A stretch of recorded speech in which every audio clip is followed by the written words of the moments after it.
بسم اللہ الرحمن الرحیم۔ السلام علیکم، میں ہوں اعجاز علی خان۔ ناظرین، سندھ اسمبلی کا اجلاس بلایا گیا، اسپیکر کا انتخاب ہو گیا، ساتھ ہی ساتھ پنجاب اسمبلی کا اجلاس بھی بلا لیا گیا اور اسپیکر کا وہاں بھی انتخاب ہو گیا، اور آج کے دن یعنی منڈے کو پنجاب اسمبلی میں جو قائد ایوان ہے سی ایم، اس کا انتخاب ہوگا، اور 28 تاریخ کو کے پی اسمبلی کا اجلاس بھی طلب کر دیا گیا۔ پھڈا کہاں پڑ گیا؟ پھڈا پڑ گیا ہے قومی اسمبلی کے اجلاس کو طلب کرنے پہ۔ قانون یہ کہتا ہے کہ 21 دن کے اندر اندر آپ نے قومی اسمبلی کا اجلاس طلب کرنا ہے جب آپ کے الیکشن ہو جائیں۔ پریزیڈنٹ الوی صاحب نے اسمبلی کا اجلاس بلانے سے انکار کر دیا۔ جی ہاں، انہوں نے انکار کر دیا، اور مختلف قسم کی خبریں اور مختلف قسم کی ہیڈنگز ہم سب کو اس مد میں دیکھنی اور سننی پڑ گئی کہ جی انہوں نے انکار کر دیا، انہوں نے رولا ڈال دیا، انہوں نے رکاوٹ ڈال دی، بلا بلا بلا۔ ساری باتیں ٹھیک ہے۔ ہم نے وہ مشہور جملہ یقیناً سب نے سنا ہوگا کہ لڑائی کے بعد جو مکہ یاد آ جائے اس کو کہاں مارنا چاہیے۔ یہ میں آپ پہ فیصلہ چھوڑتا ہوں۔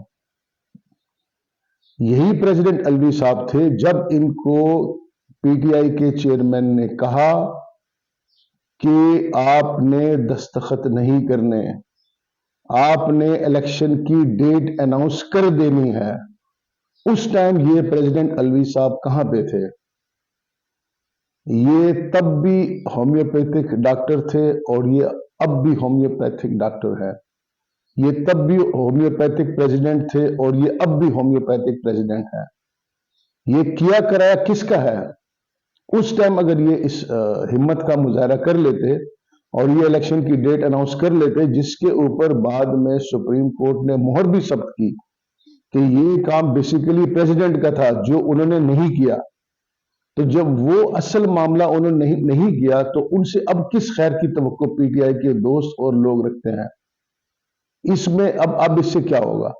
اس سے کچھ بھی نہیں ہونا سوائے بدمزگی کے اور سوائے ایک آدھ دن کی بحث مباحثے کے اور خبروں کے۔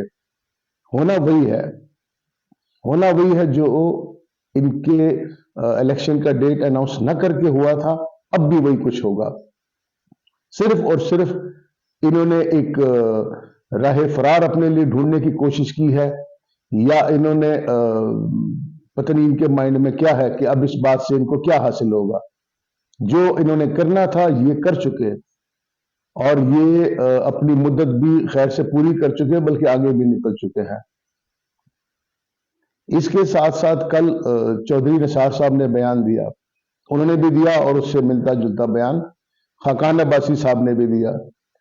چودھری نثار صاحب نے کہا کہ جی جو الیکشن کی مبارکباد دے رہے ہیں جیتنے پہ، ان کو بھی شرم آنی چاہیے، اور جو الیکشن کی مبارکباد وصول کر رہے ہیں ان کو بھی شرم آنی چاہیے۔ یہ بیسیکلی بے شرم لوگ ہیں۔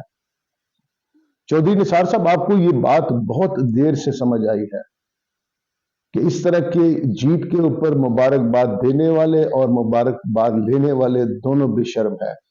آپ تو ماشاءاللہ بڑے سمجھدار، قابل اور زیرک قسم کے سیاستدان ہیں، تو آپ کو یہ بات اتنی دیر سے کیوں سمجھ آئی ہے؟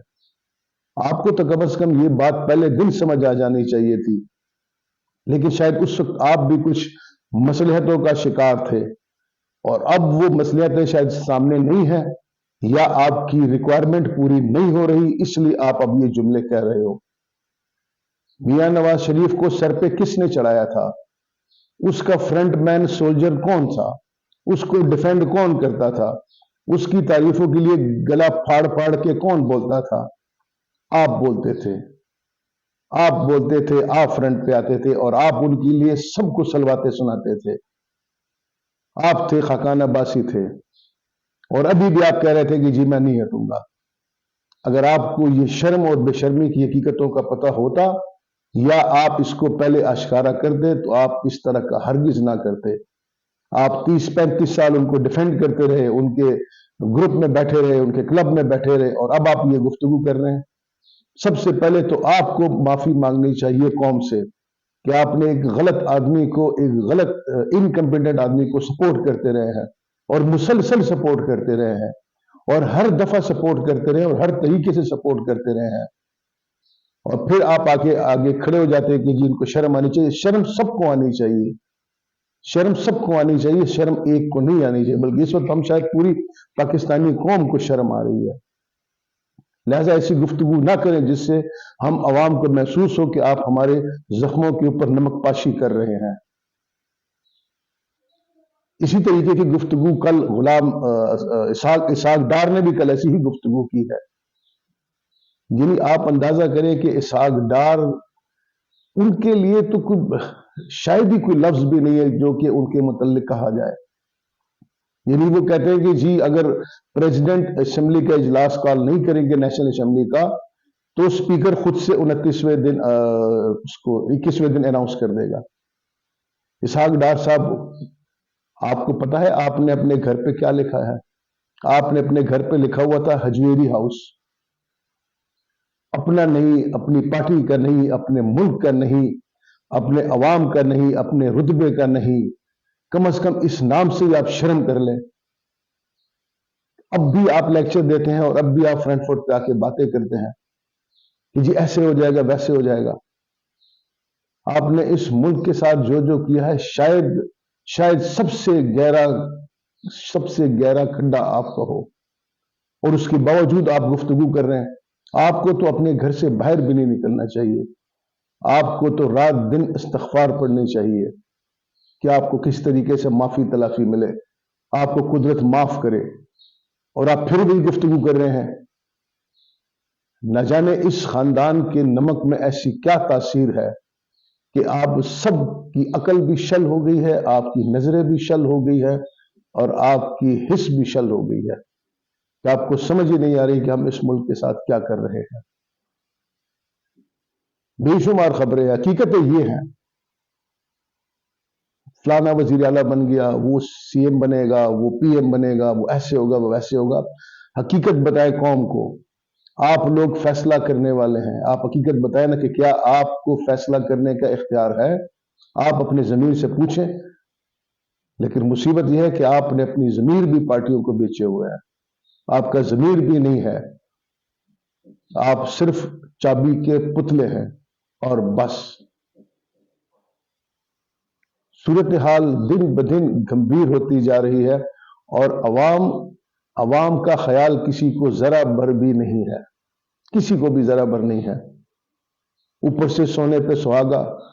کل عظمیٰ گیلانی صاحب کہتی ہیں کہ جی اگر کسی نے خاتون وزیر اعلیٰ کے متعلق بات کی تو ہم اس کو اگنور نہیں کریں گے یا ہم برداشت نہیں کریں گے۔ آپ برداشت کریں یا نہ کریں، کوئی بولے یا نہ بولے، کوئی رسپیکٹ دے یا نہ دے، حقیقت نہیں چھپ سکتی۔ آپ ہاتھ کی انگلی سے سورج کی روشنی کو نہیں دبا سکتے۔ جو ہے وہ ہے۔ کچھ لوگ صرف نظروں سے دیکھ کے بھی آپ کی عزت کی آرتی اتار دیں گے، لیکن آپ کو سمجھ نہیں آئے گی۔ اللہ تعالی ہم سب کے حال کے اوپر رحم کرے اور ہمیں ڈھیر سارا حلال رزق دے۔ والسلام۔